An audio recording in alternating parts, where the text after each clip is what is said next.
What's good, y'all? It's about that time to randomly relate reverse rants, no hate. So, there's been a rumor of Canelo Alvarez versus Jamal Charlo. Okay, being a done deal. Excuse the noise. My neighbors are like, they're way over there. It's just so loud tonight. Okay, so it's been rumored that Canelo Alvarez versus Jamal Charlo was a done deal for September 16th. Okay, now we have been told that Canelo has left for PBC. Okay, so here's what I'm going to read. Now it says Canelo Alvarez versus Jamal Charlo, done deal for September 16th. And I already see a mistake in this column. This was today, June 22nd.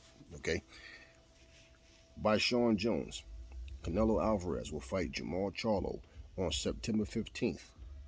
It just says September 16th. So yeah, don't nobody come in my comment section. Oh, Aries, you're making a mistake. No, I'm. So this is why I'm reading this to you. Okay, September 15th as part of a three-fight deal with Premier Boxing Champions on PBC. As part of the deal, okay, the superstar Canelo Alvarez will fight in May and September 20 in 2024 against still to be determined opposition.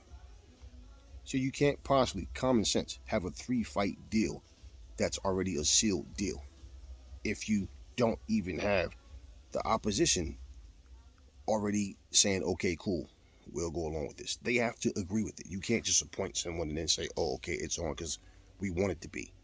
It's a negotiation, and the fighters have to all comply. So right there, that lets you know that it's not etched in stone.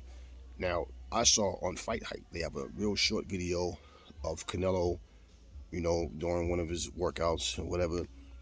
Unless it was just promotional tool for the video itself, but I doubt it. I think it's just something from the past, and it just says coming September 16th. That's what it said. See you soon. But what does this say right here? Okay. All right. And this is on Boxing News 24. Okay. So the fact that it says, okay, that he will fight, and it says against still to be determined opposition. Just saying. Okay. That means they're trying to put the deal together. So that means there's no guarantee that the fight is on between Jamal Charlo and Canelo. Okay. So, okay. The inactive Jamal Charlo hasn't fought in 2 years and looked shot beyond words in his last fight against Juan Montiel. Whatever fighter Charlo once was absent against Montiel and looked like an imposter inside the ring, getting the daylights beat out of him against the French contender. Okay. PBC must be paying Canelo an awful lot of money for him hitch his wagon to them for the next three fights, because on paper it doesn't make sense for him to make the move unless he's willing to put his career at risk by taking these three fights in the following order: Jamal Charlo, David Benavidez, and David Morrell Jr. Okay. Given Canelo's reluctance over the over the years to fight Benavidez, it's difficult. This guy can't spell, man.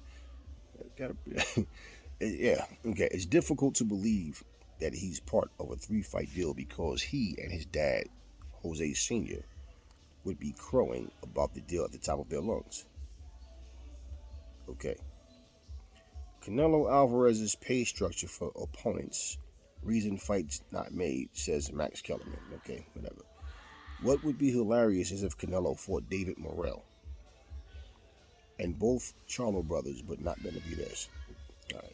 It would be a way for Canelo to make a spike deal to get Benavidez and his dad hopping mad about being passed over once again. No, it really wouldn't be funny.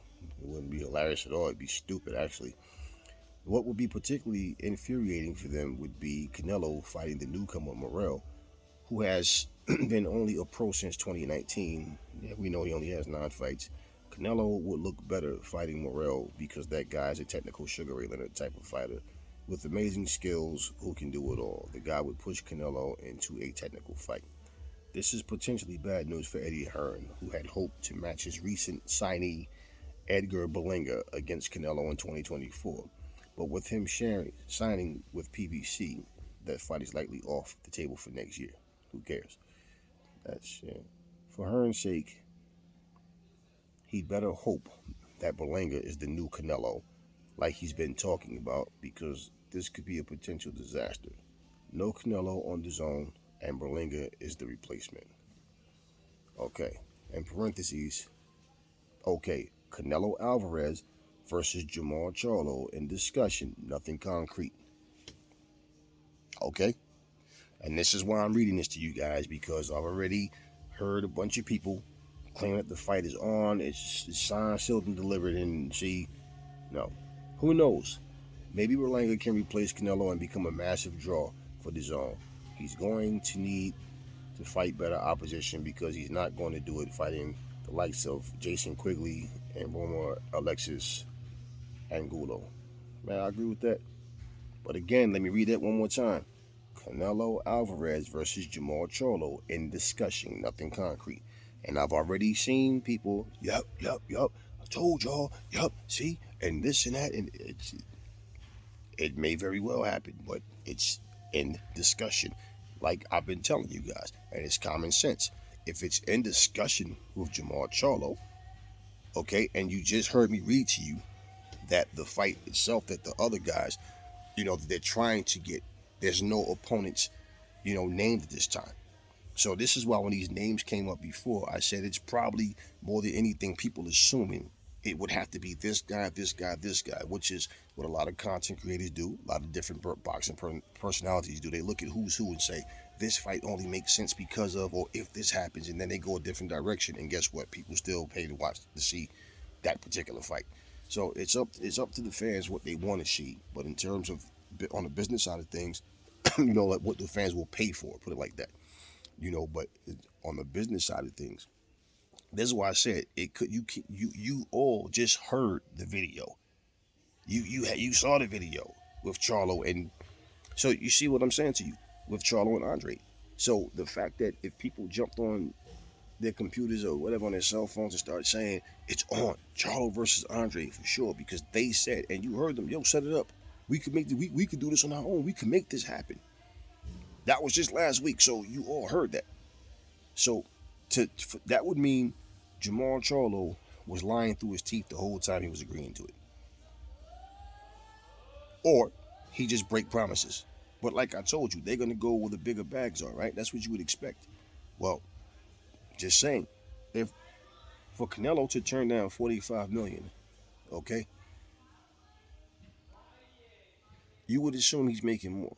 So even for him to switch from the zone to PBC, fine, because that just came up today. I haven't heard any of that yesterday, the day before. I just heard about this today. So I'm bringing this news to you right now because, again, I'll read it one more time. This is on Boxing News 24. Canelo Alvarez versus Jamal Charlo in discussion. Nothing concrete. So that's what I'm sticking with until, even saying September 16th still isn't giving you a venue. No undercard, no actual information.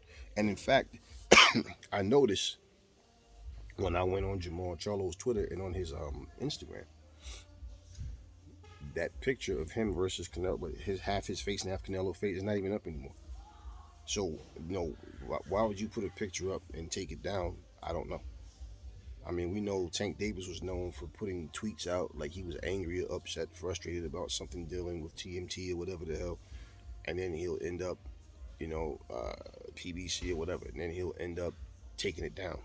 But if you're promoting a fight and it's happening, why would you put up a picture of you and your opponent and then take it down? I don't know. But that's what it is, and that's who we are. Nothing's concrete. Talk to me in the comment section. Never fall in love with lies. Remember, the truth brings hate out of people, and I will catch y'all on the next video.